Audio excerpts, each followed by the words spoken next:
Vous écoutez Crime Story, prise d'otage à la maternelle de Neuilly, 2e et dernier épisode. Le matin du jeudi 13 mai 1993, à 9h27, un homme s'introduit dans une école maternelle de Neuilly-sur-Seine, à côté de Paris. Armé d'un pistolet et d'explosifs, il prend en otage une classe de 20 enfants, âgés de 3 et 4 ans, et leur institutrice, Laurence Dreyfus. La directrice prévient la police.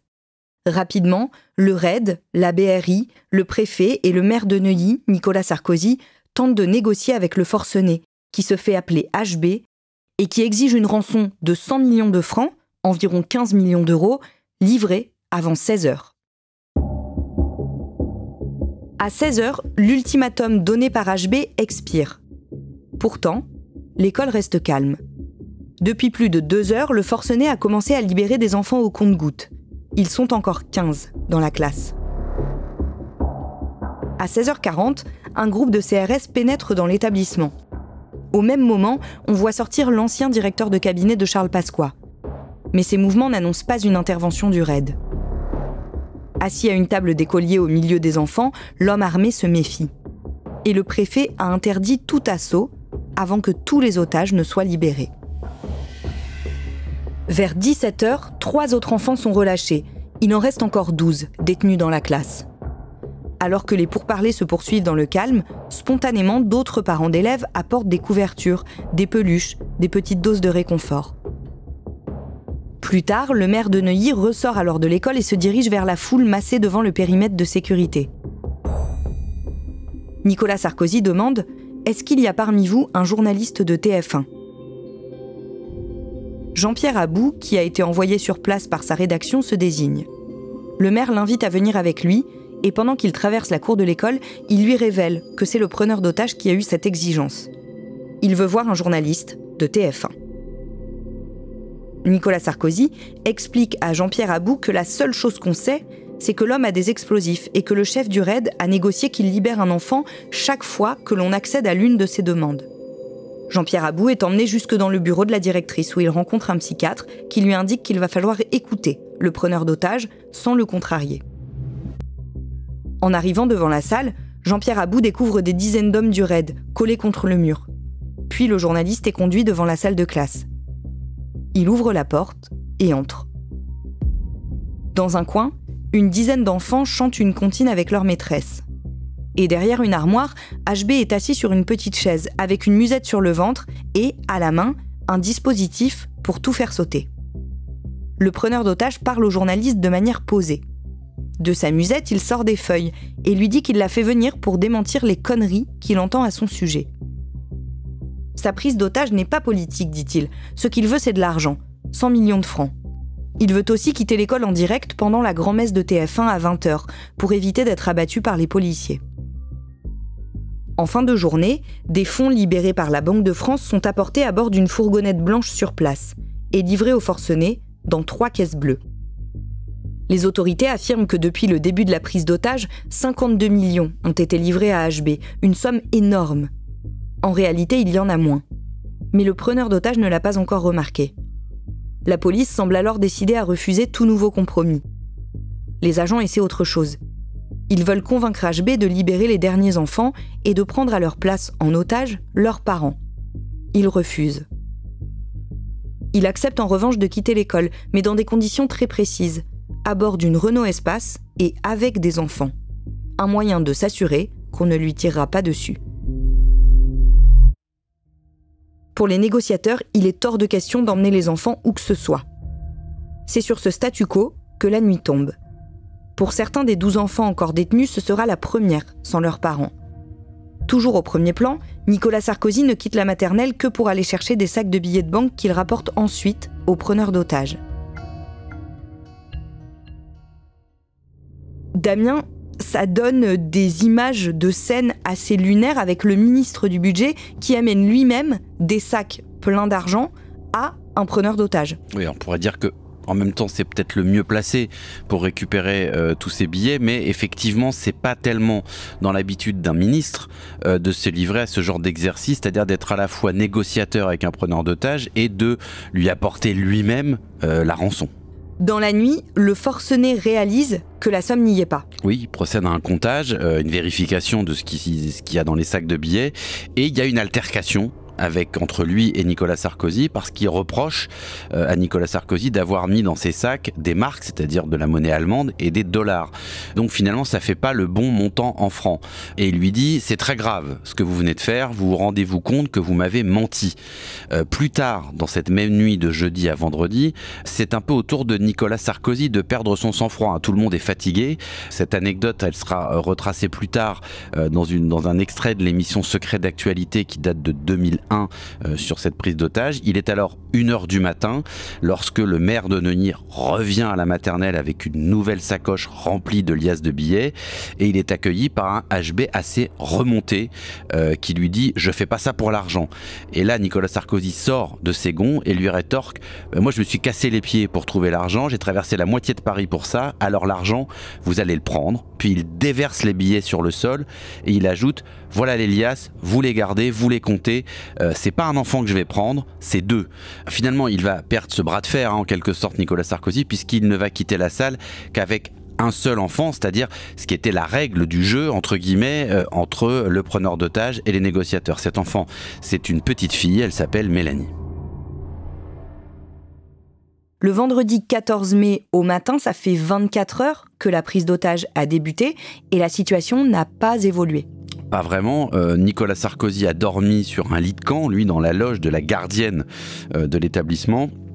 Il va se retirer des négociations après un ultime coup de poker. Il propose un échange entre lui et les 6 derniers enfants qui sont retenus dans la classe. HB refuse. Après cela, l'élu va lui-même annoncer aux parents qu'il se retire des négociations. On prend le temps de s'arrêter un peu sur le rôle de Nicolas Sarkozy dans cette affaire parce que c'est réellement un moment décisif dans sa carrière. Oui, alors, a posteriori, certains observateurs diront que c'est à cet instant de l'histoire, en quelque sorte, que s'est révélé l'animal politique qui était en lui. On découvre aussi un homme de communication qui sait attirer les caméras et qui sait ensuite les garder autour de lui. On le voit, on a ces images où il sort de l'école avec un enfant dans les bras qu'il remet à sa mère. Il va rentrer quand même à 7 reprises dans la classe pour négocier et parvenir à faire sortir 4 enfants. Cette intervention médiatique et opérationnelle en quelque sorte lui vaut en septembre 1993 d'entrer dans le prestigieux baromètre de popularité Sofres du Figaro Magazine. Alors, le moins qu'on puisse dire, c'est que les projecteurs qui sont tournés à ce moment-là sur la maternelle de Neuilly lui donnent un énorme coup de communication et qu'il apparaît sous un jour assez nouveau. Encore une fois, il est très peu connu à l'époque au niveau national et là, la France découvre un homme courageux, il faut le dire, qui n'a peur de rien et qui est déjà apparemment sensible et sensibilisé à des thématiques qui vont être son cheval de bataille, la sécurité notamment, tout au long de sa carrière. Parenthèse refermée, la journée du vendredi passe sans que les négociateurs parviennent à obtenir la libération de nouveaux otages. Oui, et finalement, bizarrement, il y a une forme de routine qui s'installe. Ça fait 24 heures, il y a des plateaux repas qui sont livrés, les parents qui évidemment attendent toujours dans l'école à quelques mètres de la salle de classe, attendent que leurs enfants éventuellement soient libérés mais sans pouvoir les voir. Quelques personnes triées sur le volet qui vont de temps en temps rentrer dans l'école ou dans la classe, puisqu'il y a quand même du mouvement finalement dans cette classe, c'est pas complètement un huis clos, et rien d'extraordinaire si ce n'est que logiquement, HB commence à montrer des signes évidents de fatigue. Et ça, pour le RAID, c'est une information importante parce que c'est l'espoir d'un dénouement, peut-être pas rapide, mais en tout cas d'un nouvel élément dans la gestion de cette scène de crise.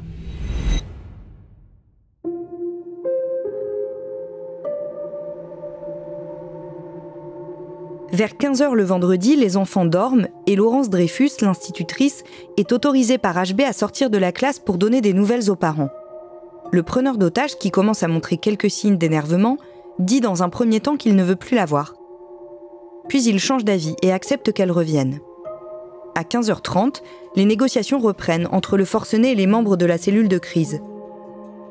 La journée se poursuit, avec les allées et venues des policiers, des parents, des livreurs de plateaux repas. À 22h, la situation n'a pas évolué. Il reste 6 enfants dans la classe et ils vivent leur 2e nuit, loin de chez eux. HB, lui, est de plus en plus fatigué. À l'extérieur de la classe numéro 8, les policiers commencent à échafauder un 2e plan. Ils sentent que les négociations risquent de piétiner. Pour eux, pas de doute, en cas d'échec, c'est l'assaut. Quelques heures plus tôt, HB a demandé une caméra pour pouvoir filmer les enfants et faire visionner en direct les images aux parents. Il veut leur prouver qu'ils s'en occupent bien et que les petits jouent tranquillement. C'est en effet le cas. Médecin capitaine des pompiers de Paris et autorisé par le preneur d'otages à être dans la classe avec Laurence Dreyfus, Evelyne Lambert va avoir un rôle décisif dans le plan du raid. Vers 23h, elle profite d'un moment d'inattention du forcené pour détourner tout doucement la caméra, qui retransmet donc les images en direct vers lui. Sans qu'il s'en rende compte, les policiers peuvent désormais surveiller ses moindres faits et gestes. Installés dans une salle à côté, ils ont les yeux rivés sur les écrans vidéo. Ils voient l'homme dodeliner doucement de la tête. Il est harassé. Vers 4h du matin, la fatigue a raison de ses dernières forces. Et tandis que les petits jouent dans la classe, il s'endort sur le matelas qu'il n'a pas quitté depuis 44 heures. Les policiers remarquent à ce moment que son système de mise à feu est sur off. Pour déclencher l'explosion, il lui faut donc remettre le commutateur sur on, puis appuyer sur le bouton du détonateur. Soit quelques dixièmes de seconde de gagné pour les hommes du raid. Damien, à ce moment-là, Evelyne Lambert, qui est donc le médecin-pompier, apprend un nouveau jeu aux enfants. Le jeu de la tortue. Il faut qu'ils mettent les petits matelas de sol qu'on leur a apportés sur leur dos et qu'ils rampent jusqu'au fond de la classe, à l'opposé de l'endroit, évidemment, où s'est assoupi HB. En fait, ce jeu, il a été élaboré par le raid lui-même pour amener les 6 enfants restants à se mettre dans la meilleure position, en tout cas la moins pire, celle qui les protégera le plus si, au moment de l'assaut, le forcené a le temps de déclencher son système explosif. Au petit matin, les enfants sont une nouvelle fois invités à jouer au jeu de la tortue. Au moment où les enfants arrivent au bout de la salle, le plus loin possible d'HB, les policiers du raid se mettent eux en position à côté de la porte d'entrée. Plus personne ne parle, plus personne ne bouge. Grâce aux informations qui ont été données par l'institutrice et le médecin, ils savent que l'homme à la cagoule a disposé des bâtons d'explosifs apparemment dans toute la pièce et en a gardé également sur lui. Il en a placé devant chaque porte, chaque issue de la salle, sauf une, celle par laquelle le raid a choisi d'entrer. À 7h24, le raid donne l'assaut. Oui, la porte de la classe est ouverte. 8 hommes du raid habillés en noir font irruption dans la salle. 2 d'entre eux font face à HB pendant que les autres se précipitent sur les enfants pour les recouvrir en quelque sorte avec leur corps. Evelyne Lambert aussi va se jeter sur les petits en prévention. Les 2 hommes du raid qui sont devant HB ouvrent le feu. 3 coups, des coups tirés avec un silencieux sur l'arme pour ne pas effrayer les enfants. Les 3 balles vont atteindre le preneur d'otage en pleine tête. Il meurt sur le coup sans avoir pu actionner son détonateur.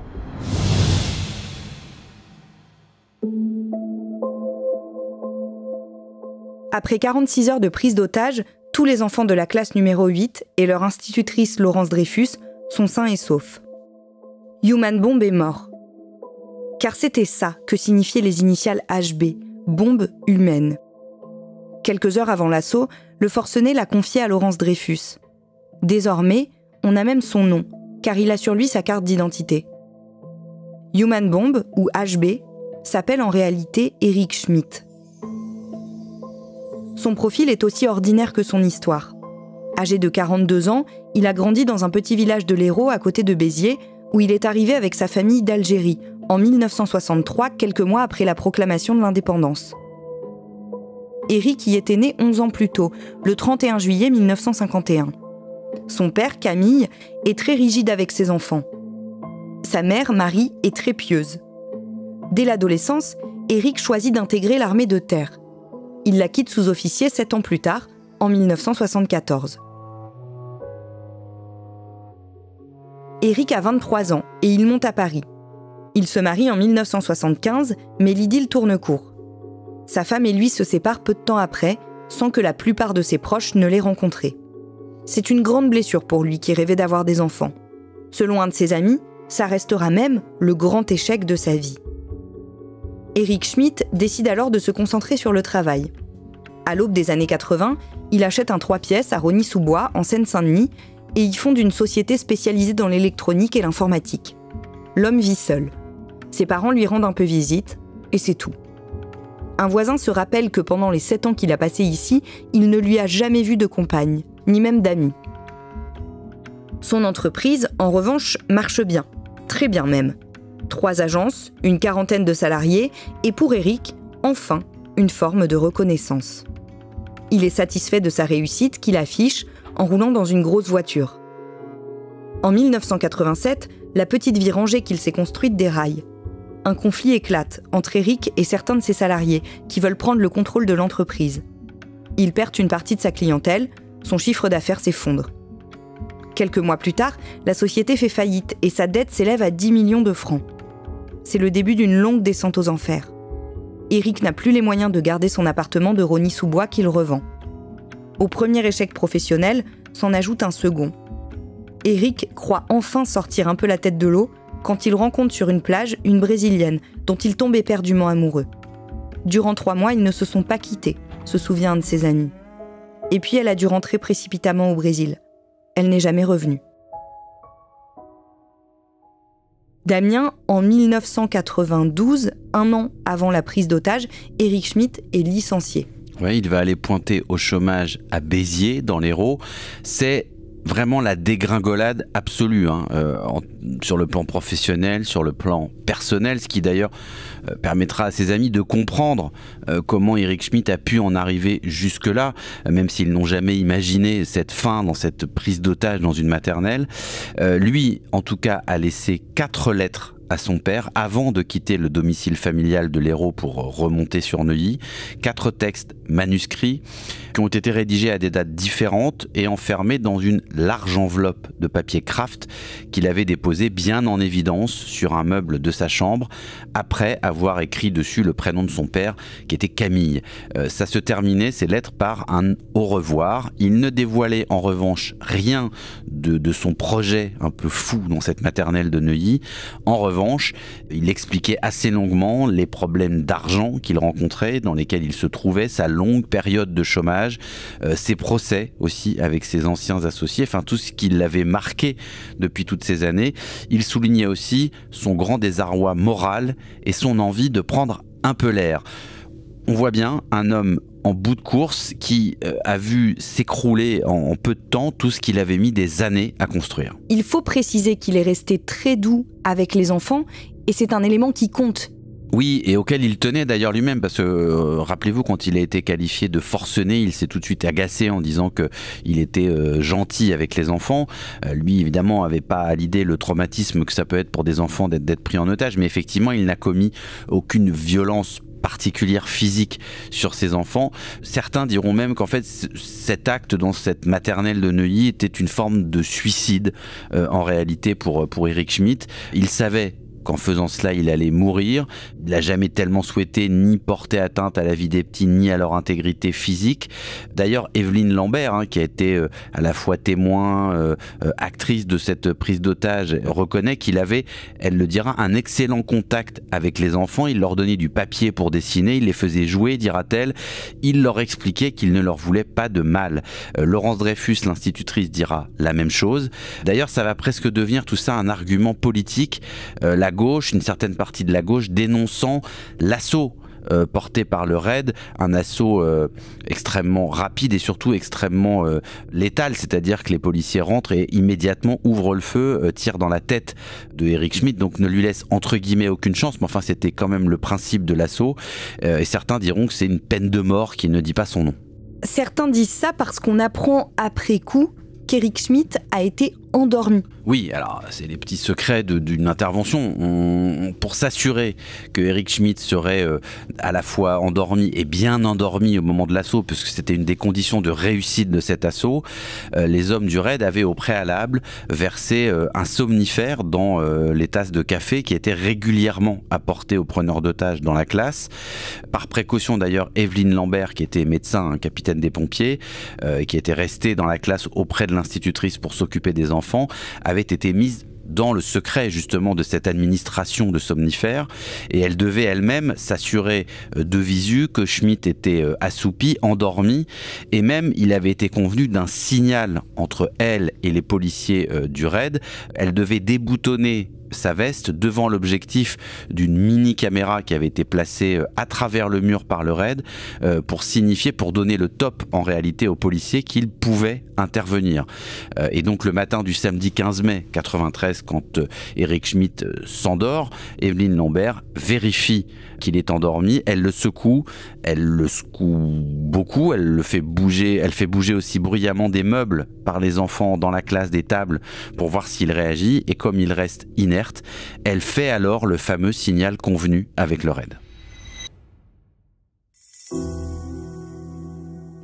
De l'autre côté de l'échiquier politique, la droite s'empare de la figure de Laurence Dreyfus, l'institutrice largement acclamée pour son courage, pour en faire une icône sécuritaire. Quelques jours plus tard, elle est décorée de la Légion d'honneur.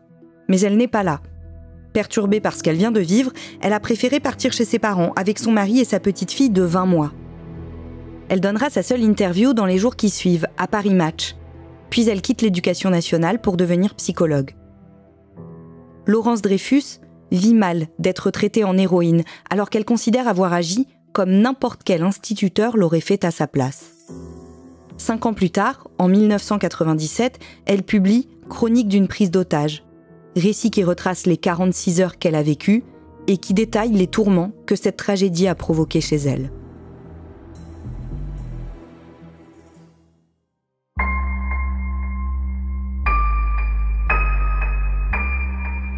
Vous venez d'écouter Crime Story, le podcast fait divers du Parisien, avec à la production Thibault Lambert, à la réalisation Théo Albaric et à la rédaction en chef Jules Lavie. Un épisode que je vous raconte avec Damien Delseny et un podcast à retrouver chaque samedi sur le site leparisien.fr et sur toutes les plateformes d'écoute. Si vous aimez Crime Story, vous pouvez nous le dire en nous laissant des commentaires ou des petites étoiles. Vous pouvez également écouter tous les jours Code Source, notre podcast d'actualité. Et pour ne rater aucun épisode, n'oubliez pas de vous abonner.